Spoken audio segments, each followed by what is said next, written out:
नमस्ते eClass सिरिजको 14औं भिडियोमा यहाँलाई स्वागत छ।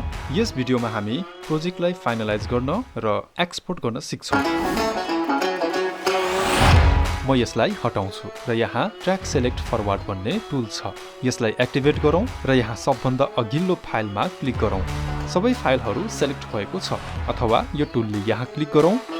यहाँदेखि अगाडिका फाइलहरू मात्र सेलेक्ट भयो। मतलब यसले क्लिक गरेदेखि अघितिर मात्र सेलेक्ट भयो भने यहाँ लामो प्रेस गरौँ र दोस्रो टुललाई एक्टिभेट गरी यहाँ क्लिक गरौँ। अब चाहिँ क्लिपदेखि पछितिर सेलेक्ट भएको छ। यदि यसरी छुट्टा छुट्टै सेलेक्ट गरी फाइल सार्नु परे यी टुललाई युज गरौँ। नभए एकमुष्ट सिक्वेन्सलाई नै सार्नु परे वा स्थान अदल बदल गर्नु परे। यही सेलेक्सन टुल उपयोगी र छरितो हुन सक्छ। अथवा किबोर्डको सर्टकट अनुसार कन्ट्रोल वा कमान्ड ए थिचेर सम्पूर्ण सिक्वेन्सलाई एकसाथ सेलेक्ट गर्न र सेलेक्सन टुलद्वारा सजिलै मुभ गर्न सकिन्छ। अब हामी सिक्वेन्सलाई केही अगाडि सारेर प्रोजेक्टको सुरुमा टेक्स्ट राख्छौं। टेक्स्टलाई ठिक समय निर्धारित गरी मिलाऊ र त्यही अनुसार किबोर्डमा ए थिचेर ट्र्याक सेलेक्ट फरवर्ड टुललाई एक्टिभेट गरौँ र यहाँ एकचोटि क्लिक गरौँ। अब किबोर्डमा भी थिचौं र सेलेक्सन टुललाई एक्टिभेट गरी यही टुलको सहायताले सिक्वेन्सलाई मिलाउने काम गरौँ। यसपछि टेक्स्ट लेयरमा ट्रान्जिसन राखौँ। अन्तमा एउटा एडजस्टमेन्ट लेयर प्रोजेक्टमा थपौं र इफेक्ट्स प्यानलमा गएर क्रप टाइप गरी क्रप इफेक्टलाई पछि थपेको एडजस्टमेन्ट लेयरमा लोड गरौँ। अब इफेक्ट कन्ट्रोल्समा गई क्रप इफेक्टलाई खोलौं। यहाँ टप वाला प्यारामिटरमा 11 र बटम वाला प्यारामिटरमा 11 टाइप गरी सेट गरौँ। यसलाई सिनेमा स्कोप भनिन्छ।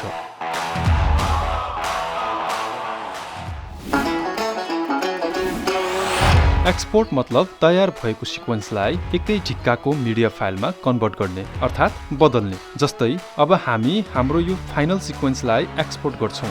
एक्सपोर्ट गर्दा ध्यान दिनुपर्ने कुरा भनेको यहाँ भएका प्यानलहरूमध्ये केवल प्रोग्राम प्यानल अथवा टाइमलाइन प्यानल एक्टिभ वा सेलेक्ट गरिएको हुनु अनिवार्य हुन्छ। यसरी यहाँ सेलेक्ट गरी माथि फाइलमा जाने र एक्सपोर्टमा गएर मिडियामा क्लिक गर्ने। यसरी एक्सपोर्ट विन्डो पपअप हुन्छ। यसलाई सर्टकटमा कन्ट्रोल वा कमान्ड एम द्वारा खोल्न पनि सकिन्छ। यहाँ पनि स्क्रोल बार र स्क्रिन देखाइएको छ जहाँ अब बन्न लागेको भिडियोको फाइनल आउटपुट कस्तो छ भनेर सजिलै हेर्न सकिन्छ। यता हामीले यो प्रोजेक्टलाई कुन चाहिँ फर्म्याट अथवा फाइलका प्रकारमा एक्सपोर्ट गर्ने भनेर छान्न र बदल्न सक्छौं। जस्तै यहाँ फर्म्याटमा हेरौं। हामी यो भिडियोलाई बेग्लै भिडियो फाइलमा निकाल्न त सक्छौं नै, यसलाई सिंगल इमेज फाइलमा वा अडियो फाइलमा मात्रै पनि यहीँदेखि सहजै एक्सपोर्ट गर्न सक्छौं। अहिलेलाई हामी यहाँ नअल्झौं र यो H.264 फर्म्याट छानेर हेरौं।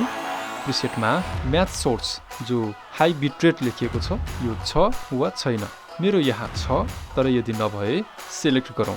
किनकि मेरो सिक्वेन्स फुल एचडी को फर्म्याटमा छ र यसलाई एक्सपोर्ट पनि म यही साइज र फर्म्याटमा गर्न चाहन्छु। तर यदि यहाँलाई बेग्लै साइज वा फर्म्याटमा फाइनल फाइल निकाल्ने चाह वा आवश्यकता भए प्रिसेटमा गएर कुनै पनि प्रिसेटहरू छान्न सक्नुहुन्छ अथवा फाइल फर्म्याट नै बदल्न पनि सकिन्छ। त्यसपछि यहाँ आउटपुट नेम भनिएको छ। यो हामीले एक्सपोर्ट गरेको सिक्वेन्सको नाम हो। यदि बदल्नु परे यहाँ क्लिक गरौँ। पहिला ड्राइभमा फाइल रहने लोकेसन निर्धारित गरौँ र साथै फाइलको नाम पनि बदल्न सकिन्छ। तर म यसलाई यतिकै छोड्छु। यति भइसकेपछि हामी फाइल एक्सपोर्टको लागि तयार छौं। यहाँ तल एक्सपोर्ट लेखिएको छ। यसमा क्लिक गरौँ र फाइल पूर्ण रूपले एक्सपोर्ट नहुँदासम्म प्रतीक्षा गरौँ। प्रिमियर प्रोले मैले निर्धारण गरेको फर्म्याट र सेटिङमा फाइल बनाउँदै छ।